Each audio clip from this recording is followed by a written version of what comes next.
Hello and welcome, comrades. Today we are going to have an analysis of the environment PYQs. जब हम analysis बोलते हैं तो इसका मतलब ये है कि we are going to see each question and then we are going to go a bit into the details and the nuances of the topics that have been asked, and we'll see some additional information related to that topic so that if any question arises around the topic in future, then we'll be able to answer it. So let's see the very first question. The very first question was on clean development mechanism, and two options were there. The correct one was being asked. So you see this question: clean development mechanism in respect of carbon credits is one of Kyoto Protocol mechanisms. Under the CDM, the projects handled pertain only to Annex 1 countries. Now in this you need to understand what is Kyoto Protocol, when did it come, what was the purpose, and these things, so on and so forth. अगर ये सारी information हमारे पास नहीं है तो it will be very difficult to answer this question. Interestingly, if you see that there are several questions in this video that will be based upon the same framework and the topics would be repeated. So the aim is first to just see the questions, then to see the concepts, and thereafter we'll come back to solving the questions. So the next question is about carbon credits, followed by World Summit on Sustainable Development Rio +10. Then again carbon credit is there, and one last question that we're going to discuss is based upon Kyoto Protocol. So these are some of the questions. Now we'll see that it's quite evident that Kyoto Protocol is an overarching concept that has to be discussed. Then there is carbon credit. These two concepts come to the light. तो सबसे पहले हम Kyoto Protocol देख लेते हैं. Now Kyoto Protocol, we need to understand कि this protocol was based upon greenhouse gas emissions. Now as we all know कि green house gas emissions में जितनी भी कंट्रीज़ ने अपना योगदान दिया है उनके इंडस्ट्रीज़ में, that varies because every country is not developed. There are developing countries, there are developed countries, there are countries which developed before other countries, and there are countries which are still developing. For example USA is a developed country, India is still developing. तो उसमें Kyoto protocol ने कहा कि since everybody has contributed differently to the greenhouse gas emissions, their responsibility towards that should also differ, which means that those who have contributed more to the emissions should be compensating more to the environment than those developing countries who are in their stage of development, and they would need industries, they would need कि थोड़ा बहुत carbon dioxide release हो ताकि development हो सके उनके country में. तो ये थॉट प्रोसेस के साथ क्योटो प्रोटोकॉल आया. अब देखिए इसमें कुछ फीचर्स हैं. सबसे पहले तो यहाँ पे क्या लिखा है, differentiated responsibility. As I have already told, उस डिफरेंशिएटेड रिस्पॉन्सिबिलिटी को जो चीज़ डिपिक्ट करती है वो इसकी एनेक्स है.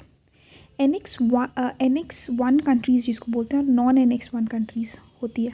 तो annex 1 countries are those countries which are industrialised, ठीक है, और नॉन एनेक्स कंट्रीज़ वो हैं those who are in the developing stage. तो जितनी भी एमिशन टारगेट्स होते हैं तो those are legally binding on the annex 1 countries.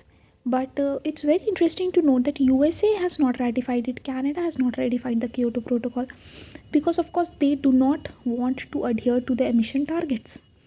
They want to develop more. They don't want any sort of restrictions on their industries. तो इसीलिए such type of things restrictions are there. इसीलिए ये सारी चीज़ें implement नहीं हो पाती environment के लिए. और Kyoto Protocol से related ये बात है कि it came into being in during the Conference of Parties third meeting, which was held in 1997, but it came into force in 2005, which was during the Conference of Parties 11 की जो meeting हुई थी. Now about Conference of Parties वो कब आई, that we'll see in another video.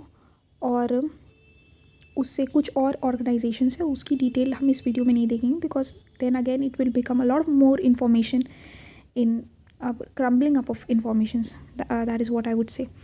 उसके बाद जो important चीज़ है कि 2 कमिटमेंट फेजेस आए इसके. पहला commitment phase was between 2008 to 2012, and the second commitment phase was, because commitment phase basically referring कि इस कमिटमेंट फेज में कुछ रिडक्शन टारगेट्स होंगे, इस फेज़ में कुछ रिडक्शन टारगेट्स होंगे ग्रीन हाउस गैस एमिशंस के. तो उससे से रिलेटेड सेकेंड कमिटमेंट फेज था between 2013 to 20, and this was referred to as the Doha agreement, which established the second commitment phase for Kyoto Protocol. अब Kyoto protocol में एक और चीज़ जो इम्पोर्टेंट है वो ये है कि वी नो कि USA has not ratified, Canada has not ratified, but who can become the members of Kyoto Protocol? So it's given, it's mandated that all the members who are party to UNFCCC, which is the United Nations Framework Convention on Climate Change, वो जितने भी organizations, member states इनके party हैं, they can become party to the Kyoto Protocol. This is a fact that has to be remembered. फिर there are certain mechanisms which is used by Kyoto Protocol to implement its provisions. सबसे पहले आता है CDM that we saw in the first question कि clean development mechanism. तो clean development mechanism is such a mechanism जिसमें basically क्या होता है कि Annex 1 कंट्रीज़ के पास कुछ Annex 1 कंट्रीज़ को बोला जाता है कि you have the sins you would be emitting more than your restricted percentage of CO2, you should also implement projects in the developing countries which are related to renewable energy या ऐसा जिससे carbon emissions कम होगा. तो आपको ऐसे projects run करने हैं, चाहे आप डेवलपिंग कंट्रीज़ में रन करें या आप कहीं पर भी रन करें. If you run those projects which are environment friendly, because who will be running the projects? The developed countries, so they will be spending money on it. तो वो जो आप मनी स्पेंड करेंगे उससे आपको सर्टिफाइड एमिशन रिडक्शन क्रेडिट्स मिलेगा. For every 1 ton reduction of CO2 will get a certificate, certified which call certified emission reduction credits. Now these credits signify कि even if you have not fulfilled your emission targets, if you have these certificates, तो that will compensate. It's a compensatory mechanism. But what has to be remembered कि Annex 1 countries के project से related हैं जो वो developing countries में implement करेंगे, so to say.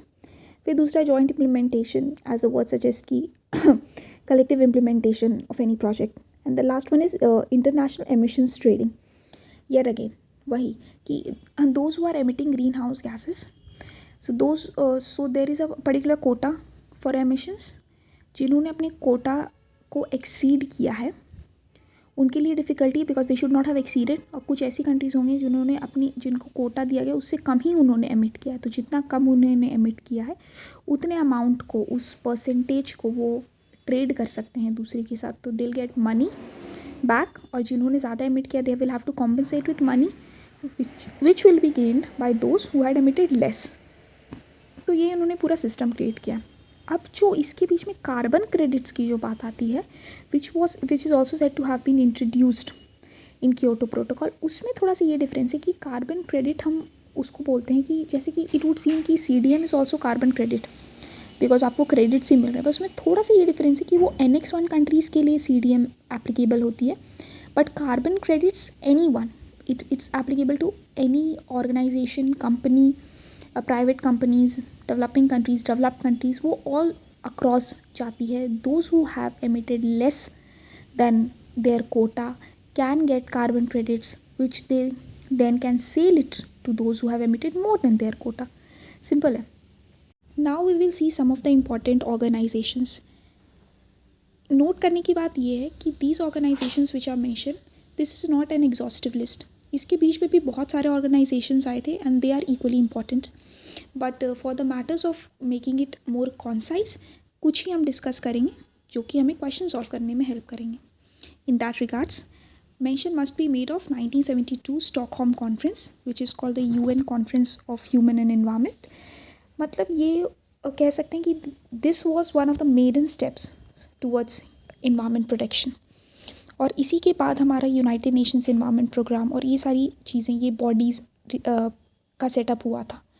But क्योंकि हमारा question is more on the lines of earth summit और सस्टेनेबल डेवलपमेंट, तो लेट्स डिस्कस दिस कि 1992 was the year when the earth summit और the Rio summit was brought forth. Now drawing from the Stockholm conference, why? Because some of the means and methods, the visions that were seen during the Stockholm Conference were to be actualized in the Earth Summit or the Rio Summit or the United Nations Conference on Environment and Development. ये 1992 में हुआ था रियो de Janeiro में. What is important about this conference is that sustainable development as a concept वो already coin हो चुका है बीच में. तो अब जो principles हैं वो sustainable development, मतलब जो भी principles आ रहे हैं it's towards using the resources of the environment such that the present can also use it and it's also conserved for the future.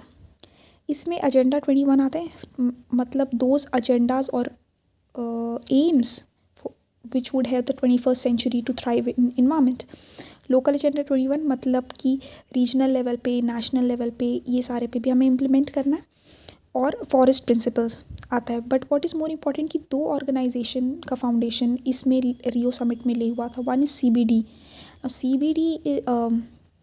CBD stands for convention on biodiversity, जिसके बारे में detail में will see in future, जो कि questions आएगा. And the next is United Nations framework convention for climate change. If you must remember, this is the organisation which is also related the Kyoto protocol. इसकी भी details हम आगे देखेंगे. Now रियो 1992 में हुआ. फिर 10 साल बाद रियो +10 जिसको बोलते थे. Question was also on that. This is the Johannesburg summit. This was the world summit on sustainable development. इसमें हुआ था कि we have to implement the agenda 21 which was envision in 1992 का रियो समिट. तो उसका एक कैरी फॉरवर्ड कि 10 साल में आप रिप्रेजल कर रहे हैं, देख रहे हैं कि क्या चीज़ें हुई. फिर आया 20 साल बाद विच इज़ कॉल्ड रियो +20, जो कि हेल्ड हुआ था 2012 में. This was the United Nations conference of sustainable development. और ये फिर रियो डी जेनेरियो में. And this was on social equity along with environment, कि हमें पॉवर्टी रिडक्शन भी करना है, हमें इन्वायरमेंट का भी ध्यान देना है. ये सारी चीज़ें हुई थी. तो ये 3 रियो समिट्स या रियो अर्थ समिट से डिराइव होते हुए है और हमें इस बात को जानना है. उसके बाद let's come to the questions and see कि are we able to solve the questions और not. So the first question was on clean development mechanism in respect of carbon credits is one of the Kyoto Protocol mechanism. True. Under CDM the projects handled pertain only to Annex 1 countries. I had told कि Annex 1 countries के projects हैं जो developing countries में implement करेंगे. Both the statements are correct. Answer is C. दूसरा regarding carbon credits. Which of the following statement is not correct? पहला है carbon credit system was ratified in conjunction with the Kyoto Protocol. सही है. Carbon credits are awarded to countries or groups that have reduced carbon greenhouse gases below their emission quota. सही है. The goal of carbon credit system is to limit the increase of carbon dioxide emission. ये भी सही है.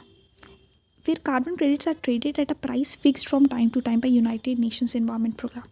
Now, this is something which is not correct. UNEP does not fixes a price for this. तो हमारा ये वाला statement गलत हो जाता है और बाकी सारा हमें लिमिट करना है, ये करना है, वो सारी चीज़ें सही है. ठीक है. इसमें ये बात ध्यान देनी है कि कार्बन प्राइसिंग तो होती है but UNEP does not fix the price. ठीक है. Next question, where was a world summit on sustainable development Rio +10 held. ये जोहानिसबर्ग है. Straightforward. Concept of carbon credit originated from which one of the following. Kyoto protocol. Earth summit हमने बात की, इसीलिए बात की 1992 रियो डी जेनेरियो में. Montreal protocol वो हम आगे देखेंगे. इसमें थोड़ा सा an introductory has to be given, then it's related to ozone layer के लिए. Last question is Kyoto protocol came into force in the year 2005. This is correct because 1997 में आया था बट फोर्स हुआ था 2005 में. Kyoto protocol deals primarily with the depletion of ozone layer. This is wrong because it is what? Greenhouse gas emissions. Methane as a greenhouse gas is more harmful than carbon dioxide. This is correct. Why?